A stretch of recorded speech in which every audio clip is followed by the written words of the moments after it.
Hey folks, it's Jim. I'm going to do a video and try and get some points out about caches that a lot of people make mistakes on. One of the things that I work with, I call it the 30-day rule.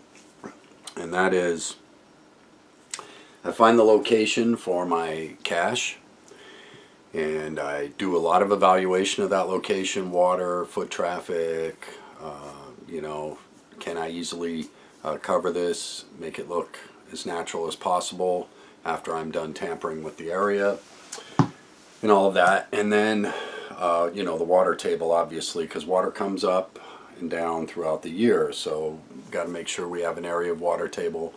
All of that. Is rain going to flow through the area, especially after I disturb the ground? Is it going to start rain coming that way, or you know what I mean? And while that's going on, while the 30-day test is going on with the empty barrel, okay, everything that I'm putting in the barrel is packed. Use a food saver, whatever, however you choose to pack things, whatever you wish. I'm not here to sell you anything, but pack the way you feel comfortable, which I recommend vacuum packing anything going in a cache, okay, with an absorber. Then I put all of those items into a box. So while this is in the ground testing my location, they're in a box testing their packaging. Is there going to be any leaks? Is it going to lose vacuum? You know what I mean? We're talking about something going in the ground for 5 years. And we darn sure want to make sure, because temperature's going to raise and lower within our barrel, and we're going to have condensation. That's just the way it's going to go. Any cache is going to wind up condensating. Okay, go out and watch videos, and you will find that more caches fail than succeed, because attention to detail is important with regards to success of a cache. So we want to test our location, right? We want to test our packaging. We can do all of this at the same time. And if someone has seen us, or someone does come across because we didn't conceal it well enough, where we disturb the ground, then we're only out our item, if even that, because they'll probably pop it, find it's empty, and just leave everything right there and take off, right? Because they're not going to, anyway, that's generally what will happen, but at least you'll know somebody can find your thing. I want you to know, when I go into the woods, I can tell where people have been. Because humans are so disturbing in nature, okay? So my eye picks up on it right away. So even though you think you're being discreet, there's a lot of people out there whose eye is drawn to human disturbance, and it's quite easy to pick up on. So be aware of that, be conscious of it, and try and find a location where there's 0 foot traffic and 0 potential of water flowing right over your unit. And that's another purpose for the 30-day test, right?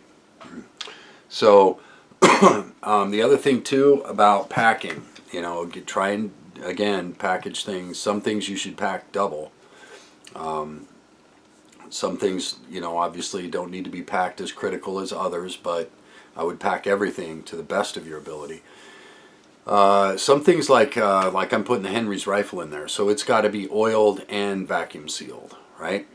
Now, sometimes oils will react with plastics, so make sure whatever oil you're using is compatible with your plastic, okay? And go out and watch as many videos as you can to find that out, okay? So we want to make sure that everything that's going in here isn't going to be a fail.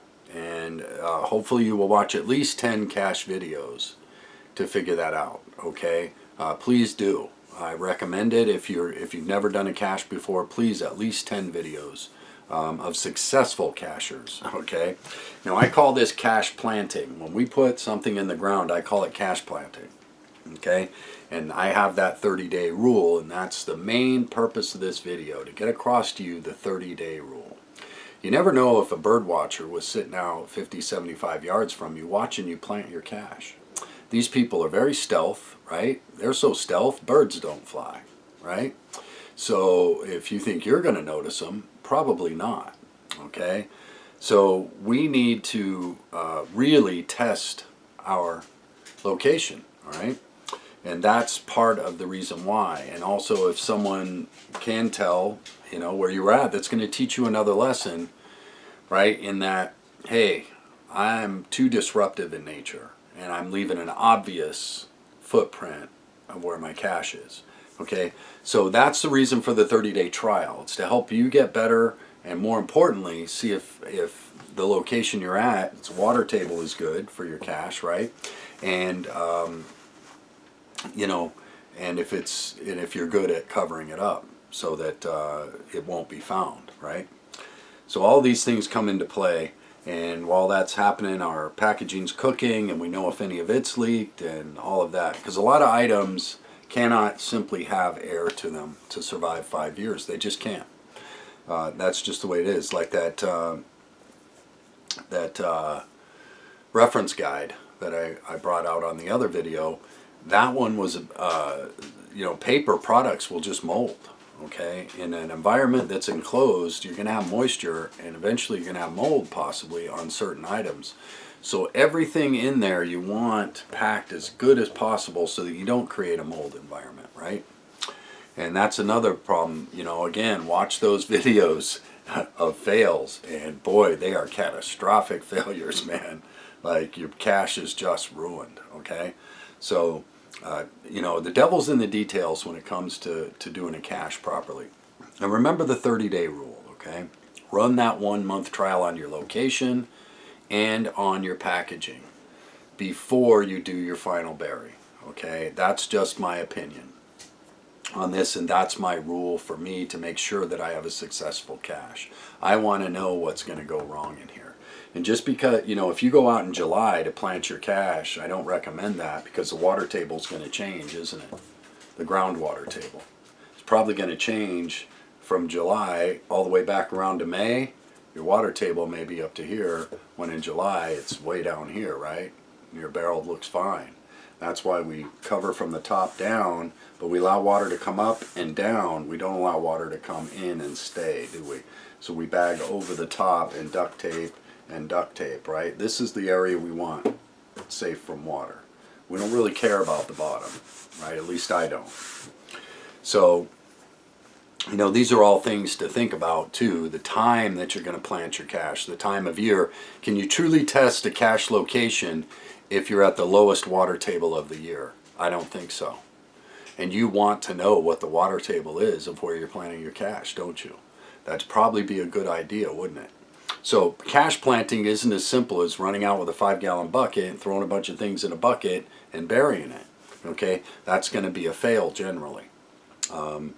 Cache planting takes some effort, and it takes some forethought, and it takes attention to detail to have a successful cache to survive 5 years buried in the ground.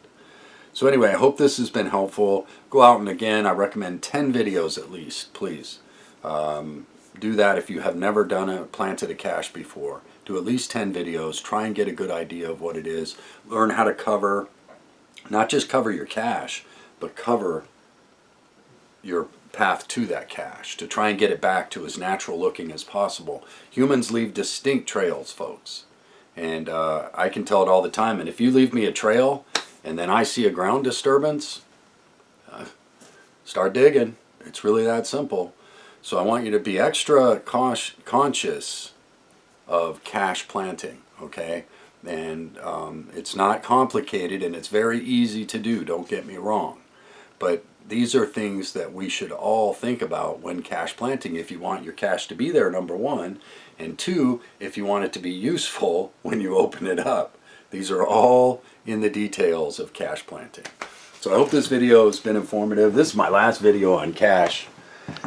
I hope I haven't left anything out. Anyway, I hope you're all doing well. Jim out.